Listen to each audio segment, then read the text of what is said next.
the world in just a little bit different way that just was so delightful to clue into from time to time. Made you stop and think about where you are. You know, a little mental goose just to wake you up a little bit sometimes was really refreshing, especially with me being too serious about trying to make this the best record store possibly could be. He was really great at that.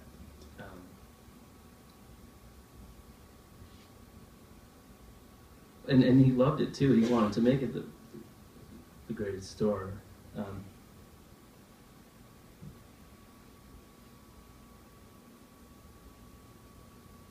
After he died, we were just searching for things to do, something to do that was positive, you know, after our friend is gone. And we knew that he would really love spaces like this, and like Take Two, and Building 16, and the ones that he had experienced and grown from and contributed to himself. And it just seemed a shame that this tragedy is going to like do something opposite of that. And how can we band together to make sure that doesn't happen in that way again, or, you know, just how do we strengthen our bonds? And Jacob and Nick and I were all coming together and just trying to figure out a way out of this, that, you know, grasping at things and in grieving, but also in like real thought, you know. Sorry, this is off the cuff.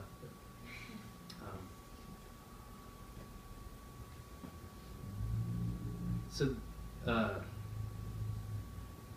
so we were talking about this one day, and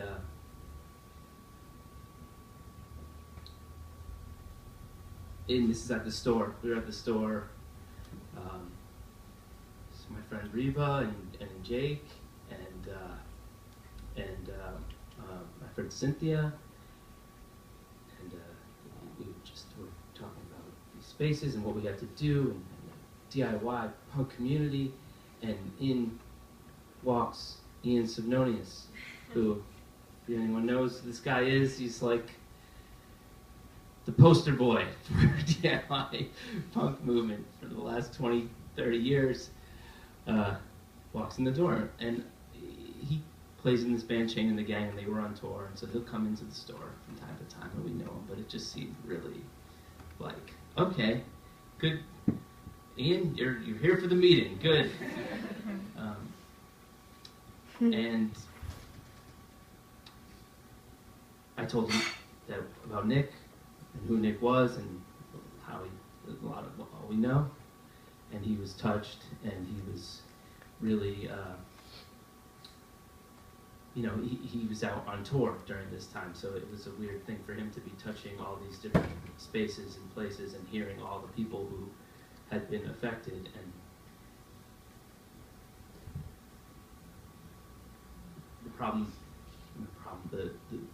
the tragedy just grew at that moment for me, thinking about all the other groups of people like this, and they're all great people. They're all amazing, bright people.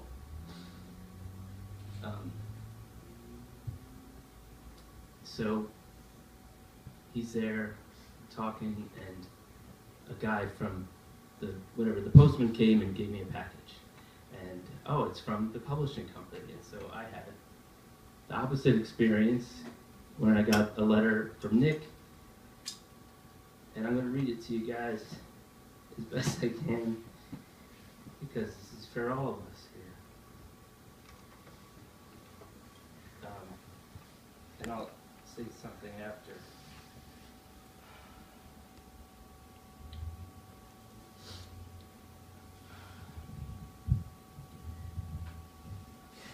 This is great, man. This is a really great thing.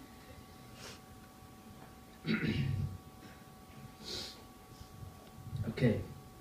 Dear Dave, writing you from the perspective of myself.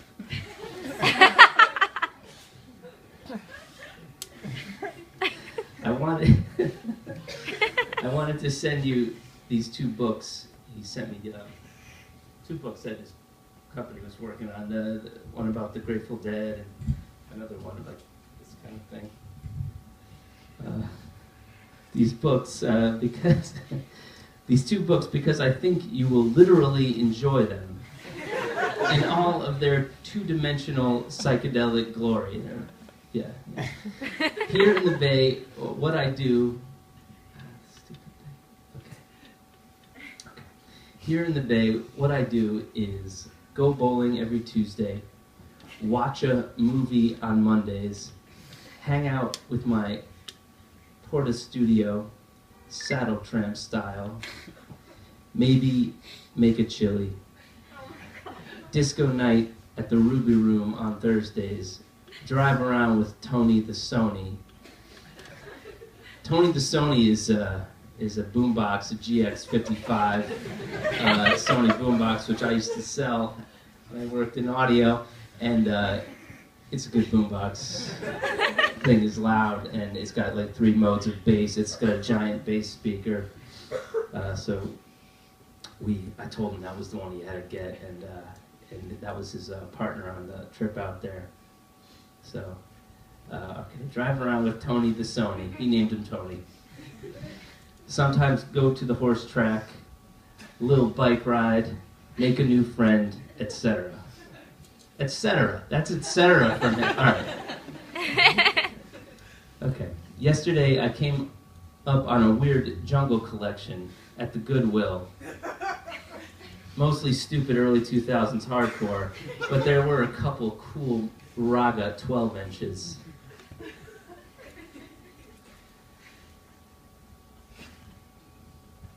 Even that, I mean, he doesn't know what that means. But like, he totally knows what that means. And he's like, it's like he's winking at me saying that stuff. Couple cool Raga 12 inches. My bowling name remains Los Snakebite. With an 8, SN8. Okay.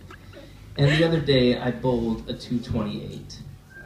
Last night, just for fun, I changed my bowling name to Baby UFO. One night only.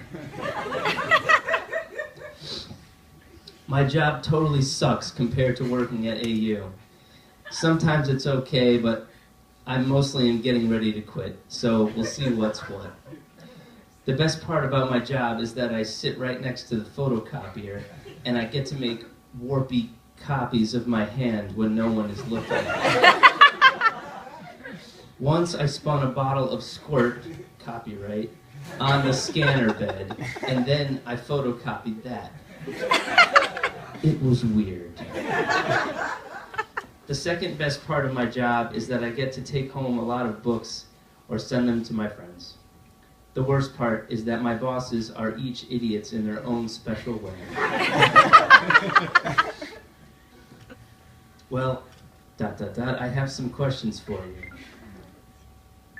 What's your world? Was your wedding fun? How is the store?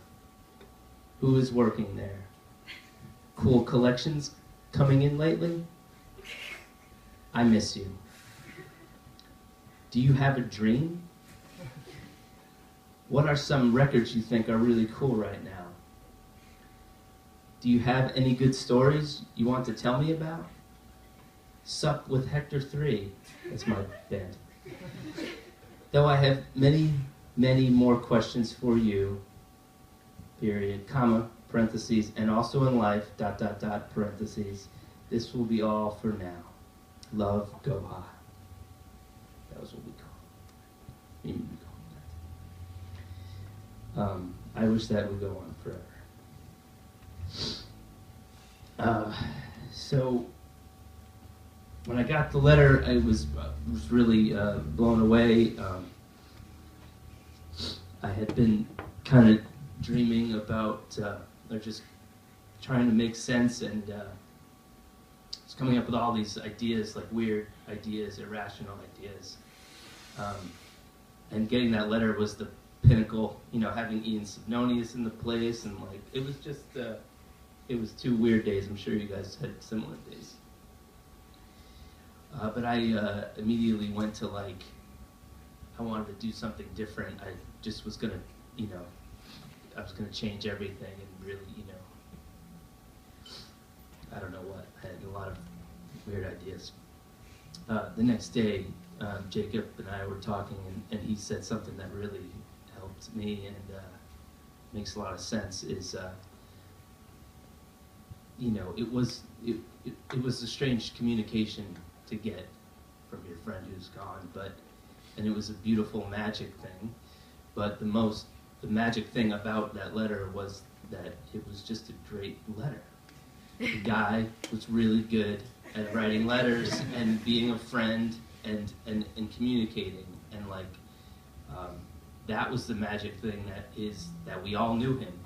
It's not that he's somewhere else, but that he is, that the energy is that we're getting is now fuel for us. I don't want to get too metaphysical, but he's dancing on the end of our nose, and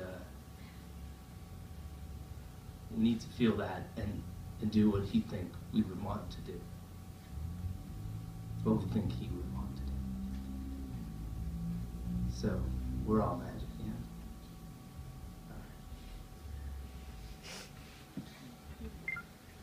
yeah.